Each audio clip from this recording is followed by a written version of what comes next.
amigos televidentes, de vuelta con ustedes a su programa Actualidad Fiscal, Tecnológica y Financiera. Y estamos dándole un banquete con relación a lo que es la parte impositiva, pero también lo que es el conocimiento de la profesión con el licenciado Urrutia. Don Pedro, hay algo importante que nosotros, primero como profesionales y segundo como ciudadanos, pero sobre todo como parte del sistema impositivo en República Dominicana, siempre estamos muy inquietos, y es el efecto primero de la recaudación, porque sabemos, como usted también lo conoce, que es por la vía donde el Estado adquiere recursos para fines de satisfacer necesidades públicas. Y como nosotros sabemos en materia impositiva, es el medio más sano, porque no se lo debemos a nadie, es producto de la capacidad contributiva.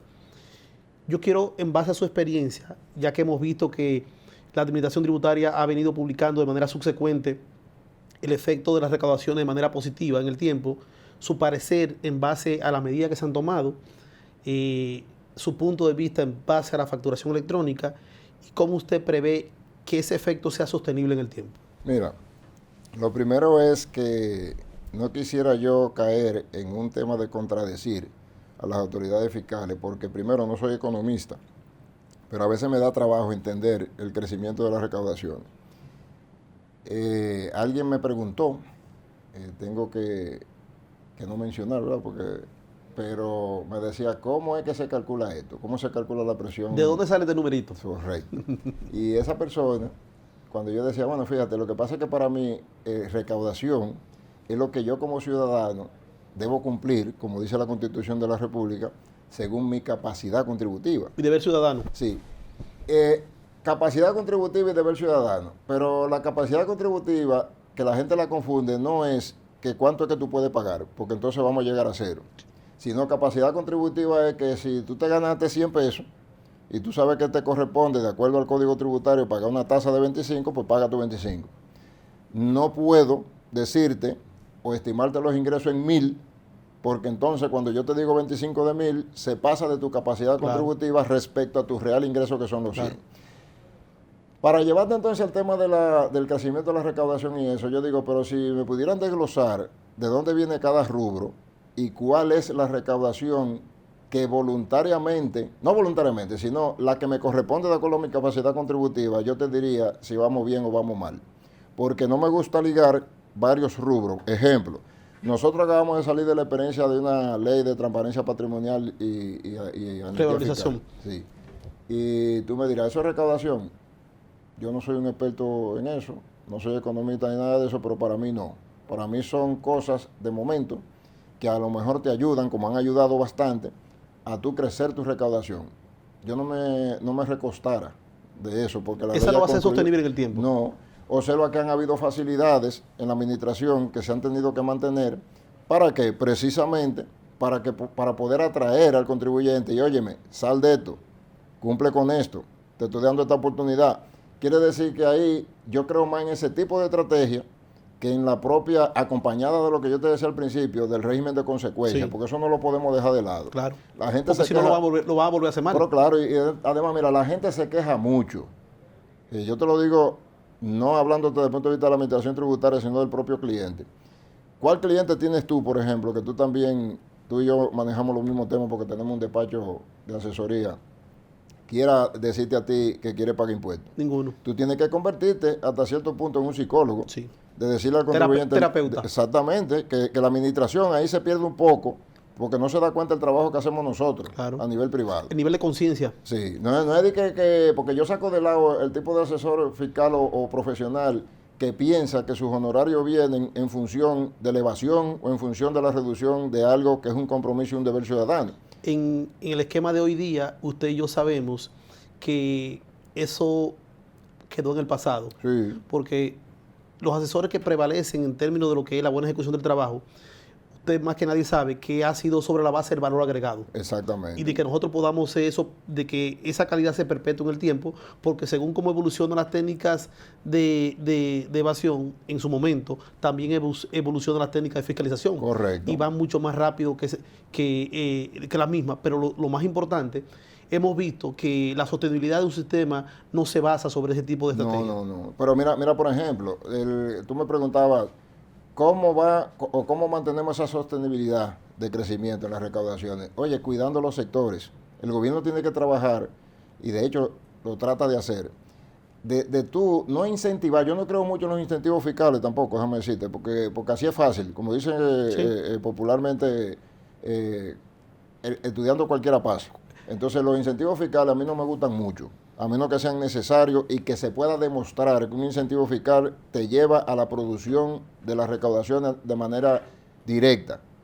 ¿Me entiendes? Para mí. Que lo amerite. Sí, te voy a mencionar una. Por ejemplo, la ley de incentivo turístico, de la cual yo fui partícipe desde el inicio, es una ley que yo la defiendo donde quiera que voy. ¿Por qué? Porque esa ley... Usted. Sí, porque esa ley tú dices, están exentas los inversores de qué sé yo qué. Sí, pero el que le trabaja a los que están produciendo para llevar a cabo ese proyecto, sí, pagan sus impuestos. Sí, señor. Entonces, ¿qué es lo que tiene que haber? Una vigilancia para que eso no se pierda y un cuidado a la vez, como te decía ahorita, de los sectores productivos. Si no cuidamos eso, por ejemplo, mira ahora, tenemos el asunto del renglón construcción, te lo digo por mis clientes, no porque yo sea ningún analítico, qué sé yo, economista, ni nada de eso, pero el sector construcción está preocupado. Crecimiento de los costos de los materiales, pero algo peor que la subida de precios, la escasez. Pero entonces tú tienes encima el problema de la inmigración ilegal. Sí, señor. Por no llevarme, no mencionarte una nación específica. Entonces, pero por otro lado, el Estado, a través de su organismo, que en este caso es el Ministerio de Trabajo, va a esas empresas y te dice a ti, la ley dice 80-20. 80% dominicano, 20% extranjero, pero ese 20% extranjero tiene que estar legalizado. Sí. Y la realidad que está sufriendo el mercado de construcción es esa, mano de obra ilegal, subida de precios y escasez. Entonces, algo hay que hacer con eso, porque eso te conlleva una recaudación importante que si lo dejamos solo, se nos tranca el crecimiento. Y sobre todo, don Pedro, la importancia, entre otros, de ese sector, por el gran nivel de volumen que maneja en términos de recursos, la gran cantidad de empleomanía que inserta al mercado en términos de empleos directos e indirectos, y sobre todo, el efecto multiplicador que crea en la economía. ¿Por qué? Porque de una u otra forma, todo lo que ese sector consume se produce en suelo dominicano. Claro. Entonces yo te puedo decir algo, escúchame que te interrumpa, sí, antes de que se nos termine el set. Si yo te digo proteger el sector, mira, el gobierno central tiene herramientas, Ministerio de Industria y Comercio, que vive haciendo su trabajo detrás de las empresas, que MIPYME, que sé yo qué, todo ese tipo de cosas. Ese esfuerzo hay que hacerlo mancomunado. Por ejemplo, el presidente tiene un objetivo muy directo, inclusive lo he oído hablando mucho de eso, que es burocracia cero. Y yo lo entiendo. ¿Tú sabes por qué? Porque el país gana con el presidente Abinader en el sentido de que es un empresario.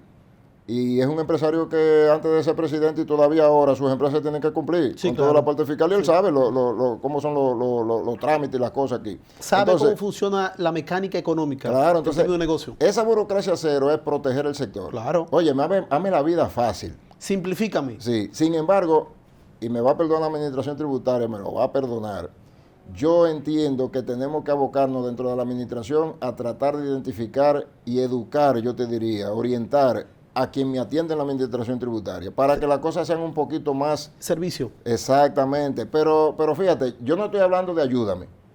Yo estoy diciendo, óyeme, que cuando yo venga donde el individuo, yo encuentro un individuo capaz de entenderme, de cuál es mi problema, capaz de buscarme la solución, la alternativa. No es que me ayude, yo no te estoy diciendo ayúdame, sino que me oriente. ¿Tú entiendes lo que te quiero decir? Y eso ayuda mucho a la recaudación. En gran parte, don Pedro, que podamos hablar el mismo idioma. Correcto. Que cuando abordemos un caso X, el que sea, haya una interlocución efectiva entre lo que usted está planteando y lo que usted quiere recibir. Porque te voy a decir algo, Ramón, no es menos cierto que también la administración tributaria, al igual que en tu oficina, al igual que en la mía y al igual que en muchísimos clientes que tú y yo tenemos, el problema mayúsculo que tiene la sociedad ahora es la gente. Sí, señor. Poder cumplir con la gente respecto a un buen salario, una buena cosa, no es fácil. Entonces la administración no es ajena a eso tampoco. ¿Cómo tú consigues un experto? Oye bien, un experto que pueda competir contigo dentro de la administración y que pueda discutir de tú a tú, tendría que ganar lo que ganas tú. Sí. Hay que crear las condiciones. Correcto. Sí. Pues es parte, como usted decía ahorita, es parte del mismo plan integral. Porque mire lo que pasa, don Pedro.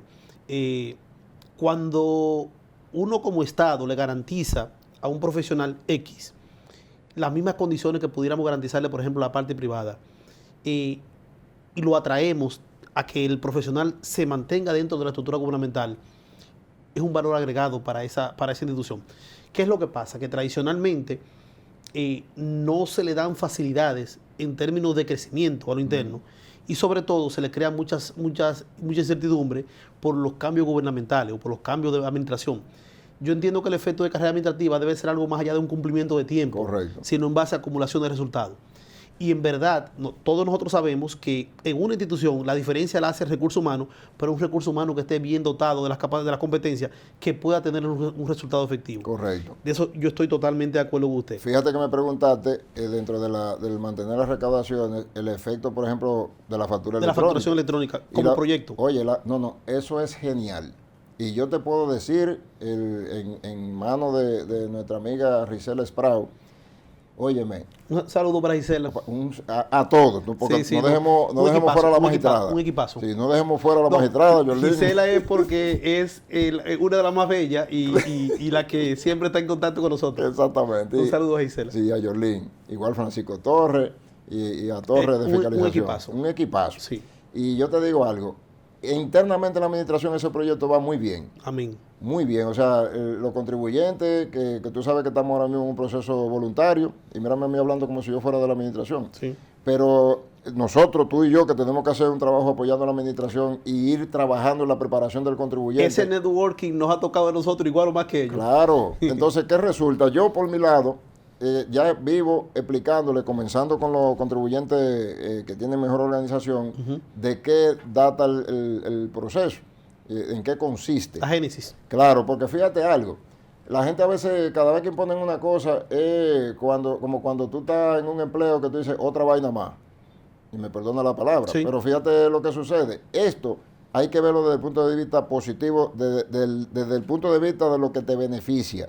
Y yo te digo que va a beneficiar grandemente cuando ese sistema, si logramos engranarlo en todo, sí, eso va a ser fenomenal, porque el contribuyente se va a evitar una serie de retenciones, una serie de envíos e informaciones que tiene que enviar cada mes, porque también tenemos que pensar una cosa, no todos los contribuyentes tienen la capacidad de contratarte a ti. Sí, es Entonces cierto. hay que pensar en todos los contribuyentes, entonces hay que crear un método, un sistema fácil. Efectivo. Sí, que tú dirás, lo más difícil ahora mismo es coger un contribuyente pequeño y poderlo llevar a facturación electrónica. Eso no va a ser tan rápido. No. Eso yo te puedo decir que nos puede agarrar el año 2025, 2026 en ese proceso.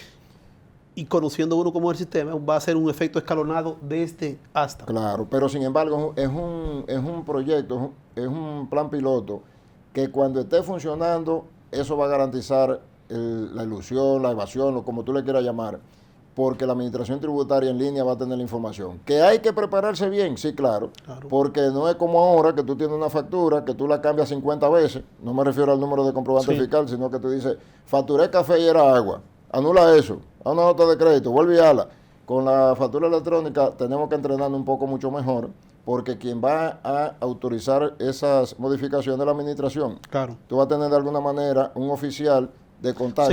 Un seguimiento estricto. E inmediato. Sí. O sea, en el momento, correcto. Sí. Entonces, con eso hay que tener cuidado.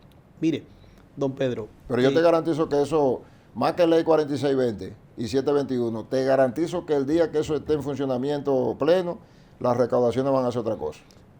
Acorde a lo que hemos hablado, hemos conversado sobre el aspecto de que ese proyecto es uno de los mecanismos que más valor le va a agregar tanto a la parte de los contribuyentes como a la administración tributaria, y sobre todo es el proyecto de futuro del sistema tributario dominicano, sobre la base de la transparencia que va a implicar y el efecto de la eficiencia y eficacia. Correcto. Don Pedro, yo quiero que en el siguiente bloque conversemos al respecto de cuál usted cree que serán las perspectivas en el mediano, corto y largo plazo del sistema tributario en base a la forma de no solamente la factura electrónica, sino de otras herramientas que se puedan agregar en materia impositiva y el efecto que va a tener dentro de la economía en términos de recaudación. Volvemos en breve.